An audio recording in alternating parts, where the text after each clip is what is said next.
Hello everyone, welcome to Kitasan Black is probably not your best card. The best support card tier list that is humanly possible for Umusume Pretty Derby in under 10 minutes. Now I will preface this by saying this is the short version of the video. A longer version will be coming out soon. What's this video about? I know, factually, that Kitasan Black is the best card in the game right now. I understand.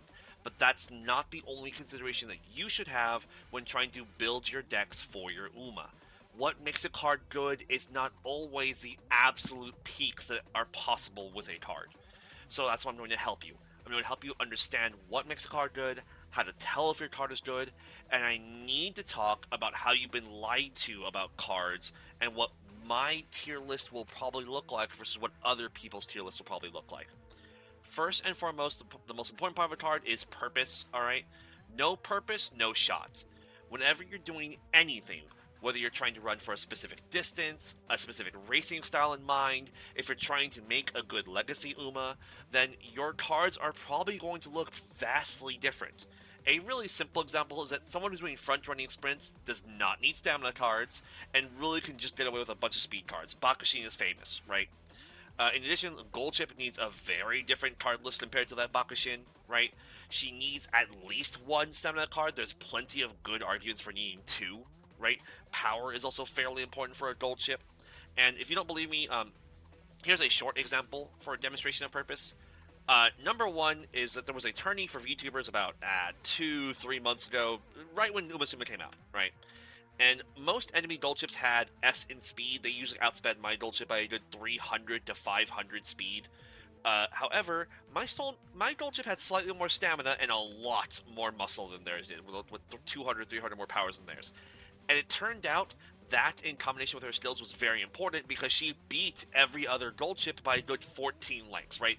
Literally every other gold chip didn't even make it onto the finale screen. And this happened more than once, right? Like, my gold ship kicked ass that tournament. So, how do we tell if a card's good apart from purpose? Well, the numbers gotta be big, right? You need a really high level on your card for it to matter as much as it can. And I can't say this enough, level matters more than rarity. Take a quick gander at this, right? These are some of the most important parts of a card, specialty priority.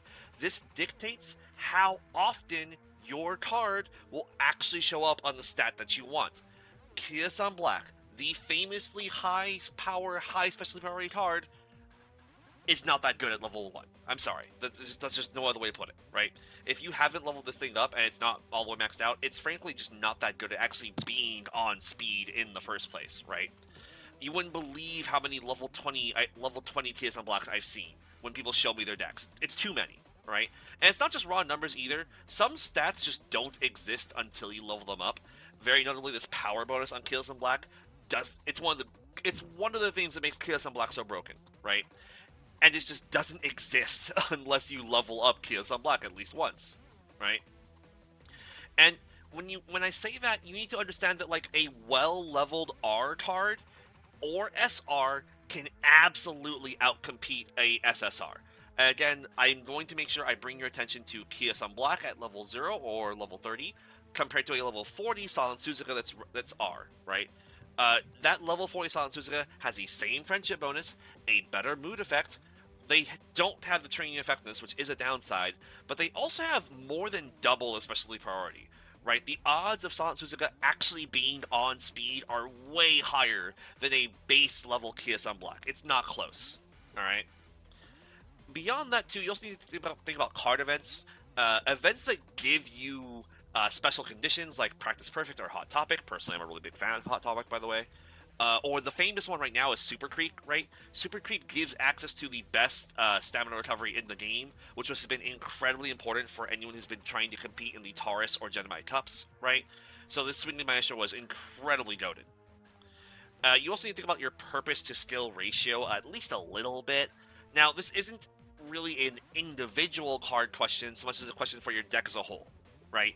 Your legacy mamas will also probably provide most of your skills, with the cards being a great way to get backup skills. But as a thought, if you're trying to make the front-running gold chip, you're probably going to want something like Silent Suzuka that gives you a bunch of very dedicated front-runner skills, just as an example. Now, how do you tell if your card is good? I'm sorry to say, there's no other way. You have to read. That's it. There's no secret. There's no black magic to it. You must read.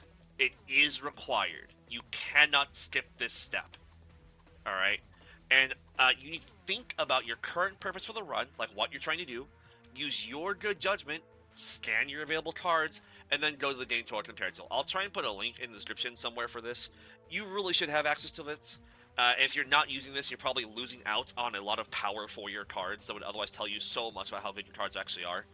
I know that there is another website called Inheritance Database that does provide a really pretty graph that has everything on it, but that only helps you with total stats and doesn't really help you understand the nuances like Game Tora can. I'll provide a link for that one too, but it's more about looking nice than about actually being helpful. Now, what's important? You can read this in your own on your own. But generally speaking, I think friendship bonus and special priority are the most important part of the support card. Whereas skills, I don't always care about the skills that are on a card, right? You're probably only going to be able to get like 8 to 14 skills anyways, and your mamas might be providing 9 of them, right? So the skills on the card just aren't that valuable a lot of the time. Now, we have to talk about how you have been lied to, specifically about Monies and SP. We've already established how important level is, right? Like, we know that bigger number go burr, right? What we haven't talked about is how expensive that shit is, right?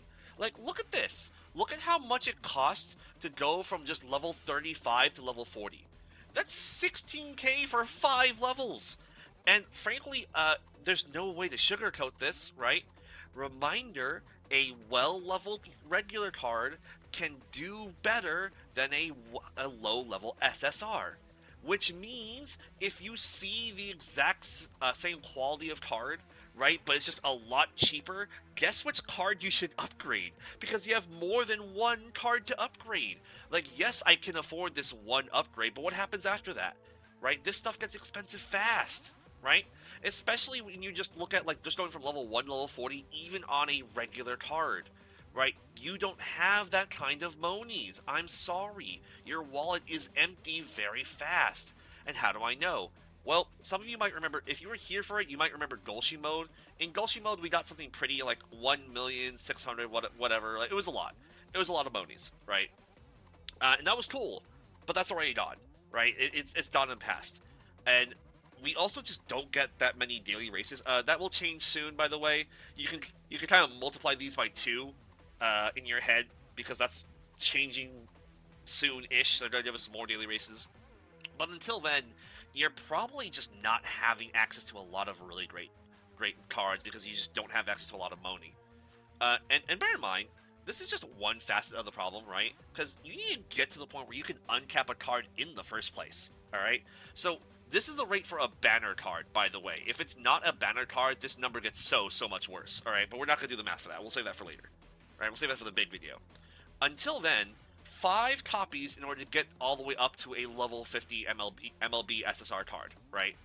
And for 200 pulls, that's 1 copy. 1.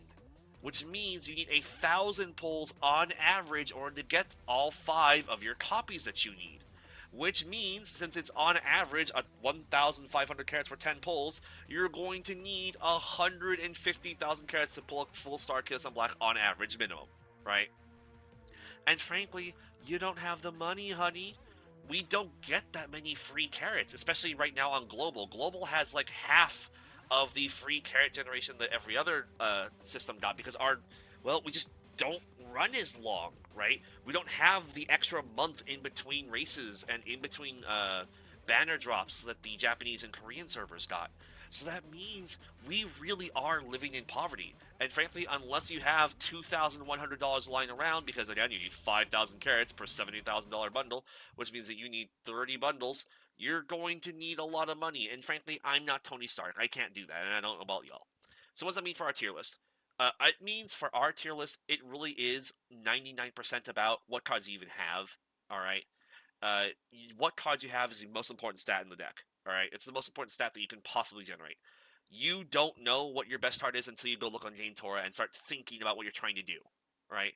If you absolutely desperately cannot live without kitasan black, do as the Japanese do. Find a whale buddy who can find one for you. All right. And I'm going to let you know now, I believe in you. You can use your brain, believe in me that believes in you, and you will slowly start to see your runs improve as long as you're actually thinking about what you're doing and not just randomly clicking random cards that have SSR on them. I promise you, your runs will get better. Again, I'm going to be putting out a longer version of this sometime soon-ish. Expect it in about a day or two.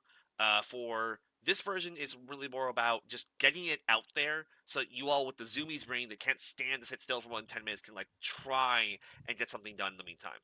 Uh, if you want to, there's some other things here that I'm going to flash on your screen that you can pause if you want to look over these, and if you want to see some other examples, some of the things we'll be talking about in that longer video. But until then, we're going to be waiting until that longer video in order to talk more about what's happening in this run. Till then, be good to your Haru, be safe, be happy, bye!